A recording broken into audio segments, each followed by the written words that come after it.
नमस्कार, मैं हूं आपके साथ अभिनय सिंह चौहान और आप देख रहे हैं हमारा विशेष कार्यक्रम छत्तीसगढ़ के बाद हमर साथ, जहां आज छत्तीसगढ़ में बात धान खरीदी को लेकर हो रही सियासत को लेकर।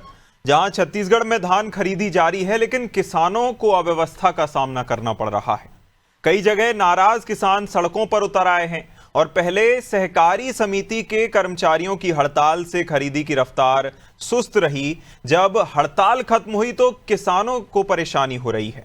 जहां कई किसान ज्वाइंट अकाउंट होने के चलते केवल एक बार टोकन मिलने से परेशान हैं, तो कुछ किसानों की समस्या ये है कि ऑनलाइन टोकन नहीं मिल रहा, कुछ मिनटों में खत्म हो जाता है। इसके अलावा कई जगहों पर मोबाइल नेटवर्क न होने से टोकन भी नहीं मिल पा रहा। जहां एक दिन में धान खरीदी केंद्रों में खरीदी की लिमिट कम करने से भी किसान परेशान हैं। इसके चलते किसान एक दिन में पूरी धान नहीं बेच पाते। कई किसानों को हफ्तों बाद भी भुगतान नहीं मिल रहा। जहां इस अव्यवस्था पर नेता प्रतिपक्ष चरणदास महंत ने आरोप लगाते हुए कहा कि धान खरीदी केंद्रों में हम्बाली के नाम पर वसूली की जा रही है। किसानों पर धान खरीदी केंद्र दबाव बना रहे हैं कि या तो सोसाइटी के बारे में धान भरकर रखें या फिर हम्बालों को अलग से नगद भुगतान पेमेंट कर दें। जहां महंत ने कहा कि यह सरकार बनने के बाद से शुरू हुआ है और अब अवैध वसूली की जा रही है, जबकि इन सभी कामों के लिए भारत सरकार 22 रुपए क्विंटल राज्य सरकार एजेंसी को देती है। वहीं महंत ने बयान पर पलटवार करते हुए मंत्री गजेंद्र यादव ने कहा कि चरणदास महंत जो बात कह रहे हैं वह कोई नया विषय नहीं है। किसान अपनी बोरी में धान लाते हैं और पलटी का पैसा खुद देते हैं। हमारे सवाल हैं कि छत्तीसगढ़ में धान खरीदी के में हर बार अव्यवस्थाएं क्यों होती हैं, सरकार की डिजिटल व्यवस्था नाकाम क्यों हो जाती है, और आज इन्हीं सवालों पर विमर्श करेंगे। इससे पहले कुछ प्रतिक्रियाएं सुन लेते हैं। देखिए, पूरे प्रदेश भर में धान की खरीदी बहुत सुचारू रूप से चल रही है और किसानों का जहां भी समस्या आ रहा है उसका समाधान करने के लिए भी निर्देश जारी किया गया है। साथ ही साथ कहीं कहीं ये भी शिकायतें रही हैं कि बहुत सारे किसानों का अलग अलग क्षेत्रों में उनका एग्रीटेक के वजह से उनका अभी समाधान नहीं हो पाया है, तो उसके लिए भी एक निर्देश यहाँ से जारी किया गया है कि एग्रीटेक की जो दिक्कतें किसी का अगर हुआ है उसके माध्यम से तो 15 तक उनका समय वृद्धि किया गया है। 15 दिसंबर तक वो अपना पूरा खाता सभी ठीक करवा सकते हैं और जो तहसीलदार हैं, तहसीलदार बाकायदे कैंप लगाएंगे, कैंप लगा करके उनका समस्या का समाधान करेंगे, निराकरण करेंगे। देखिए, हमने पहले ही कहा और सरकार ने माना भी कि धान खरीदी में पूरी तरह से अव्यवस्था है, लेकिन सरकार ने इसके लिए क्या कदम अभी तक उठाया है? क्योंकि 20 दिन से अधिक हो गए धान खरीदी, अभी तक जिस हिसाब से खरीदी होना था हो नहीं पाया। धान खरीदी स्लो चल रहा है, किसान दर दर भटकने को मजबूर है और टोकन कट नहीं रहा है, टोकन के लिए भटक रहे हैं। कुल मिलाकर ये सरकार नहीं चाहती कि किसानों का धान खरीदें और उन्हें 3100 के हिसाब से समर्थन मूल्य दें, लेकिन सरकार अपनी जवाबदेही से बचना चाह रही है, जिससे सीधा सीधा छत्तीसगढ़ के किसानों को नुकसान हो रहा है। और इन्हीं आरोप प्रत्यारोपों के बीच हमारे साथ बात करने के लिए खास मेहमान जुड़ गए हैं। जसविंदर बग्गा जी भाजपा प्रवक्ता हैं, विनय शुक्ला कांग्रेस से हमारे साथ जुड़ गए हैं, साथ ही साथ बाबूलाल शर्मा जी वरिष्ठ पत्रकार के तौर पर हमारे साथ जुड़ गए हैं। तीनों ही मेहमानों का अनादि टीवी पर बहुत बहुत स्वागत है। और सबसे पहला सवाल जसविंदर जी आपसे, देखिए एग्रीस्टैक जब आप लेकर आए थे तो यह वादा किया गया था कि ये किसानों की सुविधा के लिए लेकर आए हैं और एक बार पंजीयन हो गया, एक बार नाम रजिस्टर हो गया, उसके बाद हमेशा के लिए वो जो है रिकॉर्ड रहेगा और आगे चल के कोई समस्या नहीं होगी, लेकिन वह दुविधा बनता जा रहा है। जसविंदर जी। जी नमस्कार, और साथी मीडिया पैनलिस्ट को भी नमस्कार, बाबूलाल जी आपको भी नमस्कार। देखिए, सरकार की मंशा कुल मिला के यही होती है कि किस प्रकार से अगर हम धान खरीदी कर रहे हैं तो किस प्रकार से सर्वोत्तम सुविधाओं के साथ हम किसानों का धान खरीद सकें। और जहां जहां अपने अनुभव के आधार पे जहां जहां हमें लगता है, सरकार को लगता है कि किसानों को कहीं पर तकलीफ है, तो उसे दूर करने की कोशिश करते हैं।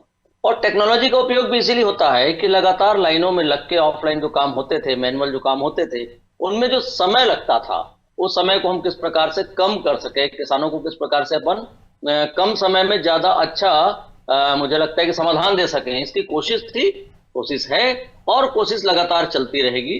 उसमें संशोधन का कार्य भी चल रहा है, 15 दिसंबर तक का वक्त है। और जहां पर भी किसानों को दिक्कत है, सरकार उनके साथ खड़ी है।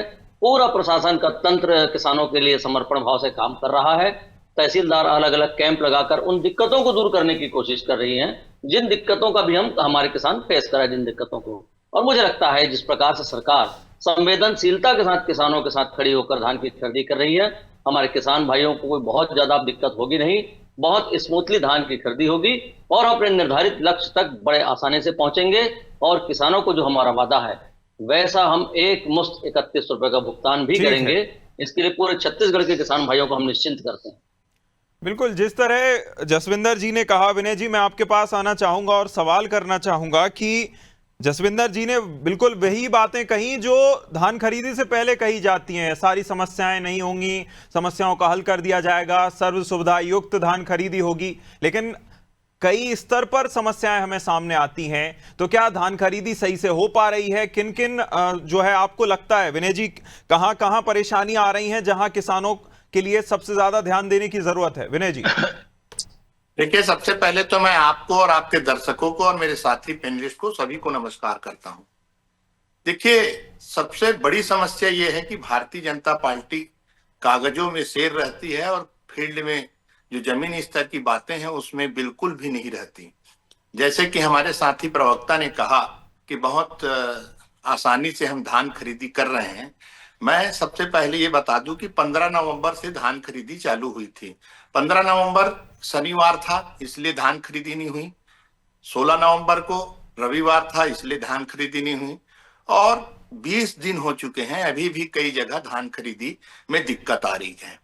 चूंकि छत्तीसगढ़ में पिछले वर्ष 25,49,000 लोगों ने रजिस्ट्रेशन कराया था। मुझे ये समझ में नहीं आता कि हर बार ये नया कानून नया किसानों को क्यों ठगने का काम कर रहे हैं। मुझे ऐसा लगता है कि 3100 रुपए देने में इनकी दिक्कत हो रही है, इसलिए किसानों को काटने का काम अभी तक चल रहा है। अभी तक हमारे पास केवल 21 लाख लोगों का ही रजिस्ट्रेशन हुआ है और 4.5 से 5 लाख लोग अभी भी बचे हुए हैं किसान, और किसानों को ही ये दुख का सामना करना पड़ता है। हमारे छत्तीसगढ़ में 80% किसान हैं, लेकिन भारतीय जनता पार्टी के जो कानून है, जो फरमान जारी करते हैं, जो कागज में फोटो खिंचाने का काम करते हैं और बताते हैं कि बहुत आसानी से काम चल रहा है। 20 दिन हो गए हैं, अभी बहुत स्लो काम चल रहा है। पंजीयन जिसमें दिक्कत जा रहा है वो हो नहीं पा रहा है। लोगों को दिक्कत इस बात की है कि हमारे जब हम टोकन कटाने जा रहे हैं तो बहुत जल्दी वो टोकन बंद हो जाते हैं। कहीं गांव में नेट की समस्या है, कहीं पे टावर नहीं मिल रहे हैं। तो ये तो तात्कालिक है, जबकि धान खरीदी का सिस्टम चालू हो चुका है और अभी बता रहे हैं कि हम अभी भी प्रक्रिया चालू कर रहे हैं। क्योंकि उनको पता है कि हर साल धान खरीदना है, तो इसको शुरू से ही हर साल एक टीम बना के उसको बिल्कुल संतुलित करके काम करना चाहिए। विनय जी, आपकी ओर से देखिए, ये सवाल मैं इसलिए भी कर रहा हूं विनय जी, यहां मैं टोकना चाहूंगा थोड़ा सा कि देखिए कुछ ही समय में जैसे कि विधानसभा का सत्र आ जाएगा, ऐसे में आपके लिए एक मुद्दा तो अच्छा होगा ही, लेकिन क्या आपकी तरफ से ऐसा कोई हेल्प डेस्क बनाया गया है किसानों के रजिस्ट्रेशन को लेकर, पंजीयन को लेकर? जिस तरह आप मुद्दा तो उठा रहे हैं, चलिए आप सवाल उठा रहे हैं, अच्छी बात है किसानों की परेशानी को लेकर, लेकिन विधानसभा में जब उठाइएगा तो उसके लिए कोई हेल्प डेस्क है? किसानों को मदद कैसे पहुंचाई जा रही है कांग्रेस की या विपक्ष की ओर से? देखिए, हम हमारी आदरणीय दीपक बैज जी के नेतृत्व में पूरे जहां जहां धान खरीदी सोसाइटी में चल रही है, हमने 5-5 लोगों की नियुक्ति ऑलरेडी कर चुके हैं जी। और 5-5 लोगों को ये बता दिए हैं, जो हमारी टीम है उनको ये बता दिया गया है कि अगर किसान को कहीं पे भी कोई दिक्कत आ रहा है तो आप मदद करिए, ताकि कांग्रेस पार्टी वहां पे खड़े होकर अपने किसानों के साथ हमेशा, जैसे पिछले हमारी जब आदरणीय भूपेश बघेल की सरकार थी, बहुत आसानी से टारगेट 1 लाख, वर्तमान समय में 1,60,000 टन का टारगेट है हमारे। हर साल ये टारगेट बढ़ते जाता है। तो आदरणीय हमारे जो अध्यक्ष साहब जी है वो कह चुके हैं कि किसानों को हम किसी भी प्रकार की तकलीफ होने नहीं देंगे। ठीक है विनय जी। बाबूलाल जी, मैं आपका रुख करना चाहूंगा। देखिए, जब जो नेशनल पोर्टल है, एग्रीस्टैक नेशनल पोर्टल है, उसको जब सरकार छत्तीसगढ़ में लेकर आई तो ये कहा गया था कि ज्यादा से ज्यादा सुविधाएं मिलेंगी। सुविधाएं इसलिए क्योंकि नेशनल पोर्टल है, और दूसरी बात, एक बार पंजीयन हो जाता है तो बार बार रिकॉर्ड कराने की या हर साल पंजीयन कराने की जरूरत नहीं रहेगी। लेकिन कई स्तर पर इसमें परेशानियां आ रही हैं, और इसे हल कैसे किया जा सकता है? आपको कहां परेशानी दिखती है बाबूलाल जी? देखिए, सुविधा के लिए एग्रीटेक पोर्टल बनाया गया, ऐसा कहा गया, लेकिन ये सुविधा में दुविधा हो रही है। किसान परेशान है, निश्चित रूप से परेशान है। मैं भी इस बात को व्यक्तिगत रूप से जानता हूं। और आज ही मैंने एक अखबार में पढ़ा है कि रायपुर जिले में, मात्र रायपुर जिले में 20,000 से ज्यादा के ऐसे किसान हैं जो अपना धान नहीं बेच पा रहे हैं, इसी पोर्टल के कारण। पोर्टल में पंजीयन नहीं हो पा रहा है। कारण क्या है? कई बात उसमें आ रही है। किसानों के पास मोबाइल नहीं है तो पोर्टल में नहीं लेंगे। अब सर्वर की समस्या भी आ रही है, कहीं ओटीपी नहीं पहुंच रहा है। इस तरह की कई समस्याएं किसानों के सामने आई है और किसानों का पोर्टल में पंजीयन नहीं हो पाया है। ये एक बड़ा कारण, ये एक बहुत महत्वपूर्ण बात है। इसे कोई छोटी मोटी बात नहीं है। ठीक है, मैं मानता हूं बड़ा काम है, बहुत बड़ी मात्रा में धान खरीदी पूरे प्रदेश भर में होती है, बहुत बड़ा अमला लगता है और सब एकदम पॉइंटेड हो जाए, बहुत अच्छा हो जाए, सब कुछ 100% सही हो जाए, ऐसा मैं नहीं मानता। कुछ गलतियां, कुछ खामियां रहेंगी, लेकिन क्या है, खामियां दूर करने की गुंजाइश भी होती है। खामियां की स्थिति बनती है लेकिन गुंजाइश भी होती है कि उस खामियों को सुधारा जाए। रामविचार नेताम जी ने जो अभी बात कही है कि हमने निर्देश दिए हैं, सिर्फ निर्देश से नहीं होगा, आप मॉनिटरिंग करिए, करवाइए, ऐसे लोगों को तय कीजिए, ऐसी कमेटी बनाइए जो जगह जगह जा करके जो है मॉनिटरिंग करे कि आपके निर्देशों का पालन हो रहा है या नहीं हो रहा है। खाली निर्देश दे दे या कह देने से, बयान दे देने मात्र से जो है वो काम नहीं होगा। बिल्कुल, ये समझना होगा। और देखिए, जहां तक मैं समझता हूं 15 दिसंबर तक बढ़ाया है, बहुत अच्छी बात है, लेकिन इन 15 दिसंबर तक के बढ़ी हुई 10 दिन के जो सीमा है, उस सीमा में आपके कार्यकर्ता, आपके लोग, आपके नेतागण उसमें लगे और उस 10 दिन के अंदर में सबके पोर्टल में नाम चढ़ जाए, ऐसी व्यवस्था करें। जिसके पास मोबाइल नहीं है उसमें कुछ छूट प्रदान करें। अगर मोबाइल नहीं है तो कई किसान मोबाइल नहीं रखते, हर आदमी मोबाइल नहीं रखता। तो ये सारी खामियों को दूर करके उसकी गुंजाइश भी रहती है, करे उसको और अच्छे से काम हो, बढ़िया काम हो। एक काम जरूर भाजपा सरकार ने अच्छा किया है, मैं कहूंगा। एक काम ये है कि इस बार जो है अवैध दान पर अच्छी कड़ाई की गई है, ये मानता हूं मैं। अच्छी कड़ाई की गई है, बहुत बड़ी मात्रा में जो है धान पकड़ा भी गया है और एक अच्छा संकेत है ये, और इससे जो है एक अच्छी दिशा बन सकती है। बिल्कुल। और जहां तक कांग्रेस का सवाल है, कांग्रेस विपक्ष में है, आपने बहुत सही प्रश्न उठाया कि आप क्या कर रहे हैं किसानों के लिए। उसका जवाब शुक्ला जी ने दिया कि जगह जगह, लेकिन उसकी मॉनिटरिंग कौन कर रहा है? जो 5-5 लोग आपने कमेटी रखी है, वो क्या कर रहे हैं? वो आपको क्या बता पा रहे हैं, क्या सुधार कर पा रहे हैं?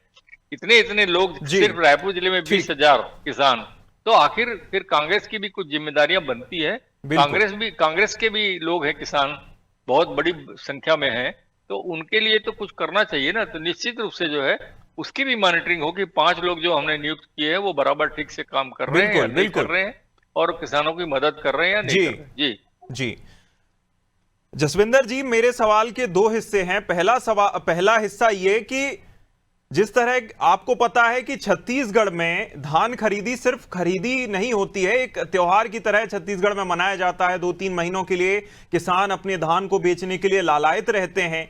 तो क्या जो सरकार की तैयारियां थी वह कम पड़ गई या और पहले से आपको कदम उठाने चाहिए थे?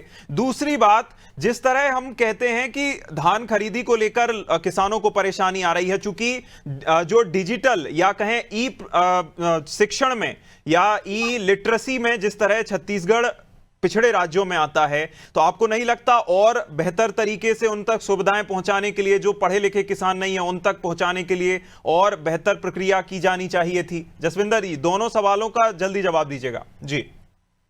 मैं आपके दोनों प्रश्नों का उत्तर दूं उससे पहले मैं विनय जी की एक बात को संशोधित कर दूं। विनय जी ने एक लाइन बीच में कहते कहते कही कि भाजपा की सरकार किसानों को ठगने का काम कर रही है। साहब, हम ठगने का काम नहीं करते हैं। ठगने का काम तो वो सरकार करती थी अजीत जोगी के समय, कांग्रेस की सरकार, जो धान की खरीदी में धान को पानी में भिंगो कर खरीदती थी किसानों का। और वो सरकार भूपेश बघेल की, जो गिरदावरी के नाम पे रकबा काट देती थी या फटे पुराने बारदानों की सप्लाई करके किसानों को लाइन में लगाती थी और किसानों को परेशान होना पड़ता था। ये भाजपा की सरकार है विनय जी। अगर किसानों से किया वादा हम पूरा करने में सक्षम होंगे तब किसान हम पर भरोसा करेंगे। और आपने वादा पूरा नहीं किया था, इसलिए किसानों ने आपको बेदखल कर दिया। 5 साल के बाद इस बात को भूलिएगा नहीं। लेकिन दूसरा विषय है, जो आपने मुझसे 2 प्रश्न किए, दोनों प्रश्नों का एक संदर्भित उत्तर मुझे लगता है कि यही होना चाहिए कि कोई भी सरकार जो किसानों के सेवा करने के कारण उनसे वादा करके सरकार में आई है, वो सरकार संवेदनशीलता के साथ उन किसानों की चिंता कर रही होगी। इस बात को आपको भी एहसास होगा जब आप फील्ड में जाते होंगे। ये कांग्रेस की 5 लोगों की कमेटी कागज में बन गई होगी साहब। मैं भी जमीन में रहता हूं, मैं भी लगातार धान खरीदी केंद्रों पर दौरा करता हूं। मैंने कभी किसान के बीच में कांग्रेस के किसी लोग को देखा नहीं है, लेकिन ये सरकार लगातार जमीन में है। हम रोज बरोज समीक्षा करते हैं और भाजपा के कार्यकर्ताओं का फीडबैक सरकार तक पहुंचता है कि हम कहां पर चूक गए। देखिए, एक इतनी लंबी प्रक्रिया है, 160 लाख मीट्रिक टन धान खरीदना है, 31 जनवरी तक की पूरी प्रक्रिया है। आप 15 दिनों में निष्कर्ष को निकालने बैठ जाए अगर कांग्रेस की तरह, तो मुझे लगता है भाजपा की सरकार के साथ ये घोर नाइंसाफी आप कर रहे हैं। देखिए तो सही, जिन चीजों में किसानों को जहां जहां पर तकलीफ हो रही है, जहां जहां पर दिक्कत हो रही है, हम रोज बरोज समीक्षा करके उसे सुधार करने की कोशिश कर रहे हैं। और ये 15 दिसंबर तक का समय जो हमने दिया है, या टोकन में जो समस्या आ रही थी, आपने उल्लेख नहीं किया, मैं बताता हूं, उसको भी हमने दूर किया। तो हम किसानों के साथ जुड़े हुए हैं, हम जमीन की राजनीति करते हैं और हमें पता है कि हम कहां पर चूक रहे हैं। और वहां हमने ठीक करते करते किसानों के दर्द को समझने की कोशिश की है और मुझे लगता है कि इसीलिए पूरे देश में किसान भारतीय जनता पार्टी के साथ रहते हैं। ठीक है विनय जी, आपसे सीधा सवाल, जैसा अभी बाबूलाल जी ने भी जिक्र किया कि जो अभी सरकार है वह पूरी कड़ाई के साथ जो है अवैध धान खरीदी, जो कि भंडारण कर लेते थे और एक साथ फिर धान बेच देते थे, किसानों को फायदा नहीं मिल पाता था, उसको लेकर लगातार कड़े कदम उठा रही है। लेकिन इसमें एक सवाल ये खड़ा होता है विनय जी कि हम दोनों ही साथ समानांतर देख रहे हैं। एक तो जितनी जांच बढ़ रही है, जितनी कड़ाई हो रही है, उतनी ही ज्यादा अवैध धान भंडारण हमारे सामने आता है। और दूसरी बात यह भी सामने आती है उसमें कि किसानों को परेशानी हो रही या फिर उनका जो पंजीयन है वह समय से नहीं हो पा रहा है। तो क्या आपको ऐसा नहीं लगता इसके पीछे कोई सिंडिकेट टाइप का कुछ काम कर रहा है, जिसकी वजह से किसानों को परेशान, तंग करने की कोशिश की जा रही है ताकि वह कम दाम में अपना बेच दें धान, क्योंकि पैसे की जरूरत तो होती ही है? क्या लगता है? देखिए, मैं आपको बताना चाहता हूं कि अगर जमीन स्तर पे हमारे जैसे आदरणीय भाजपा जी के प्रवक्ता ने कहा कि हम रोज फीडबैक लेते हैं और फीडबैक लेकर अपनी समस्याओं को सुलझाने का काम करते हैं, वो केवल उनकी मैं बातों में समर्थन करता हूं, कागज में समर्थन करता हूं, लेकिन फील्ड में ऐसा कोई काम नहीं होता। फील्ड में आप बोल रहे थे कि कांग्रेस के 5 कमेटी बनाई, वो नहीं जाते, ऐसी बात नहीं है।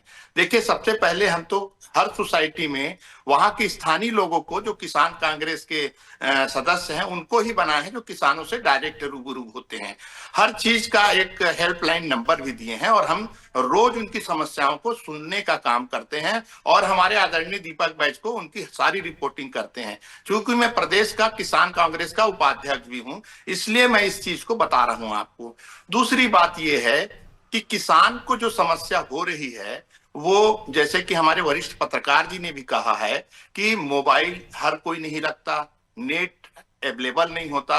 इनकी सारी जो समस्या है, इसको आप जब धान खरीदी चालू होती है तो ये सारी समस्याओं का समाधान सरकार को करनी चाहिए। और जब 15 तारीख से चालू हुई है तो 15 तारीख से विधिवत चालू हो जाना चाहिए था। लेकिन आज 20 दिन गुजर गए हैं। इनकी जो मंशा है, देखिए मैं आपको बता दूं कि जो भारतीय जनता पार्टी की सरकार की जो मंशा है वो 1,60,000 मीट्रिक टन धान खरीदने का जो लक्ष्य है उसको वो पूरा नहीं करना चाहते, क्योंकि उनके पास जो 3100 रुपए देने का जो रुपया पैसा जवाब है। दीजिए जसविंदर जी।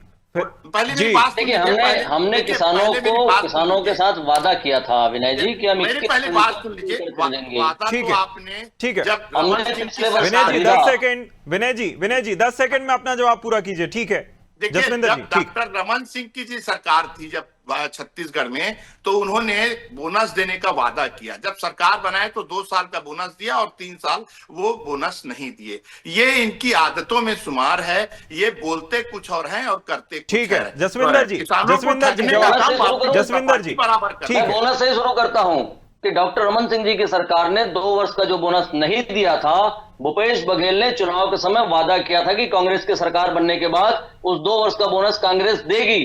5 वर्षों तक किसानों के साथ दगा करते रहे, ठगते रहे, झुलाते रहे और इन्होंने बोनस नहीं दिया। साहब, हमने 2023 के चुनाव के पहले अपने घोषणा पत्र में वादा किया किसानों के साथ कि 25 दिसंबर माननीय अटल जी की जन्म जयंती के दिन, जिस दिन सुशासन दिवस मनाते हैं, हमारी सरकार के बनते ही हम 2 वर्ष का बोनस देंगे किसानों को।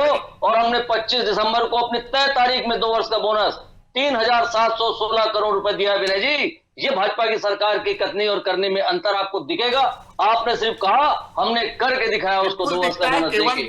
हम तो यही बात बोल रहे हैं। हमने पिछले वर्ष भी किसानों से वादा किया था। देखिए इस तरह सुनिए जसविंदर जी,